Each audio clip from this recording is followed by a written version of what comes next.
પ્રવાસમાં ગયેલો એક પરિવાર નેપાળમાં ફસાઈ ગયો છે। નેપાળના પોખરાની હોટલમાં હાલ પરિવાર સુરક્ષિત। અરવલ્લી જિલ્લા પંચાયતના સભ્ય પરિવાર સાથે નેપાળ પ્રવાસે ગયા હતા। જિલ્લા પંચાયતના બાળ વિકાસ સમિતિના ચેરમેન વીણાબેન ખરાડી પરિવાર સાથે નેપાળમાં। અરવલ્લી જિલ્લા કલેક્ટરના સંપર્કમાં છે પરિવાર। ભારત અને ગુજરાત સરકાર દ્વારા પરિવારને સુરક્ષિત બહાર કાઢવાના પ્રયાસો। પોખરામાં આર્મી કર્ફ્યુ જોવા મળી રહી છે। ચીનો હોટલમાં પરિવાર સુરક્ષિત છે। આજુબાજુની 100 મીટરમાં 6 હોટલ પ્રદર્શનકારીઓએ ફૂંકી મારી છે। નાજુક સ્થિતિને જોતા પરિવાર ચિંતિત છે। તંત્ર સતત સંપર્કમાં। બિહારના કાર ડ્રાઈવર સહિત 5 લોકો છે હોટલમાં। એક પરિવારના વીણાબેન ખરાડી, રામજીભાઈ ખરાડી, અંકિતભાઈ ખરાડી અને પ્રિયંકાબેન બોદર છે નેપાળમાં। આ તરફ અરવલ્લીના ભાજપના મહિલા નેતાનો પરિવાર છે નેપાળમાં। પોખરામાં હોટલમાં સુરક્ષિત છે પરિવાર। મોડાસાના ટિન્ટોઈ ખાતે પરિવાર સાથે કરી વાત। નેપાળના માહોલને જોતા પરિવાર છે ચિંતામાં।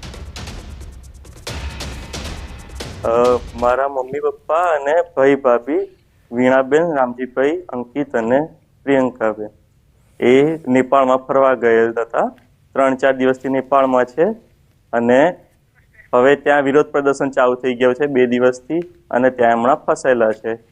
તે હમણાં પોખરાના ચીનો હોટલમાં આવેલા છે।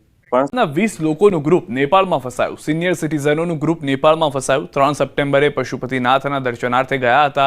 9 સપ્ટેમ્બરે પરત ફરી રહ્યા હતા તે સમયે ટોળાએ ઘેરી લીધા। બસ ખાલી કરી એરપોર્ટ સુધી ચાલવા પ્રવાસીઓ મજબૂર બન્યા હતા। અમદાવાદના રાણીપ વિસ્તારમાં રહેતો પરિવાર ચિંતિત જોવા મળ્યો છે।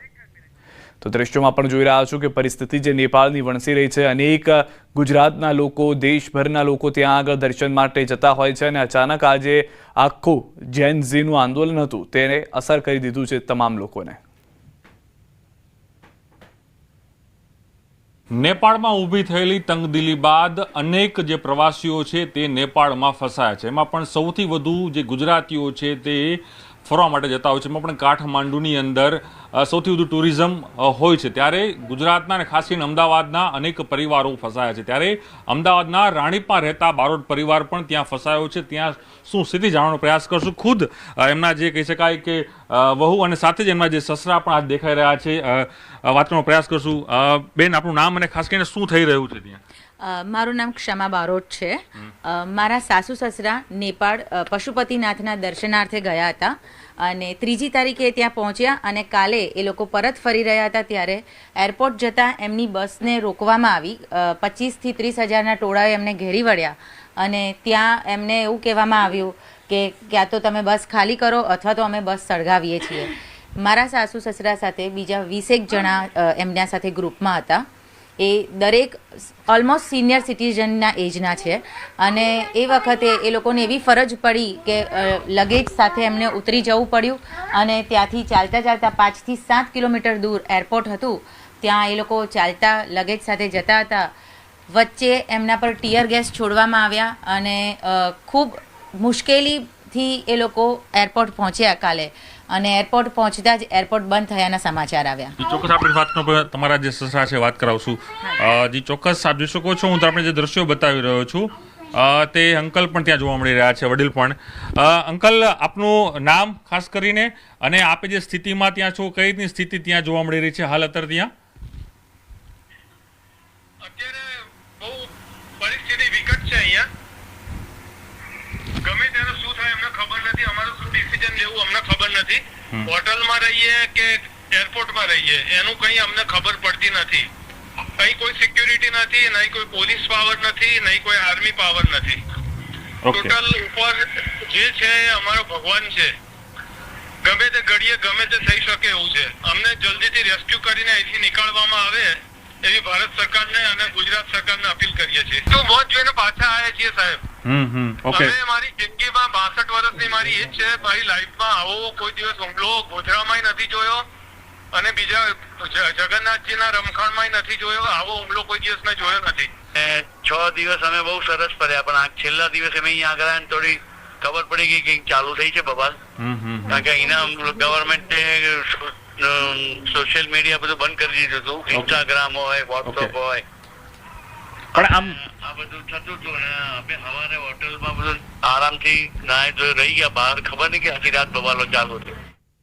બનાસકાંઠામાં પૂરમાં તબાહ થયેલા પાકનો સર્વે કરી સરકાર ચૂકવશે કેસડોલ. મંત્રી ઋષિકેશ પટેલે કહ્યું છે કે હવામાન વિભાગે પહેલેથી ભારે વરસાદની જાણ કરી હતી, જેના પગલે સરકાર દ્વારા જરૂરી તમામ કામગીરી તાબડતોબ શરૂ કરાઈ હતી.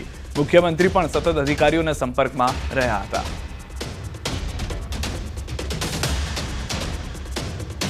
અને ભારે પૂરની પરિસ્થિતિના કારણે ખેડૂતોને પાકને જે નુકસાન થયું છે તેનું ખૂબ ઝડપથી સર્વે કરવામાં આવશે અને નિયત ધારાધોરણ મુજબ સહાય પણ ચૂકવવામાં આવશે. એક વખત નુકસાનીનું પ્રાથમિક આંકલન કર્યા બાદ કેશ ડોલ પણ ચૂકવવામાં આવશે, જેથી તાત્કાલિક એને રિલીફ મળે. ડીસાના ધારાસભ્ય પ્રવીણ માળીનું નિવેદન. બનાસકાંઠાનું સુઈગામ અને વાવ પંથક ભારે વરસાદને કારણે ખૂબ પ્રભાવિત થયું છે. રાજ્ય સરકારના વિશેષ અધિકારીઓની ટીમ ત્યાં પહોંચી છે અને ઝડપથી પુનઃસ્થાપનની કામગીરી કરવામાં આવી રહી છે. એ પ્રમાણે અત્યાર સુધી 2 લાખથી વધુ ફૂડ પેકેટો, 3 લાખથી વધુ બોટલો, 19થી વધુ ટીમ જિલ્લા કક્ષાએની કરી છે.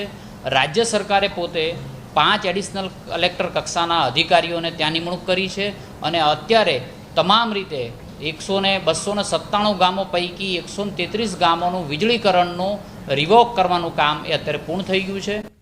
પૂરની પરિસ્થિતિના કારણે ખેડૂતોને પાકને જે નુકસાન થયું છે તેનું ખૂબ ઝડપથી સર્વે કરવામાં આવશે અને નિયત ધારાધોરણ મુજબ સહાય પણ ચૂકવવામાં આવશે. એક વખત નુકસાનીનું પ્રાથમિક આંકલન કર્યા બાદ પૂરગ્રસ્ત વિસ્તારની આવતીકાલે મુખ્યમંત્રી ભૂપેન્દ્ર પટેલ મુલાકાત લેશે. ભારે વરસાદથી થયેલા નુકસાન માટે સરકાર વળતર ચૂકવશે.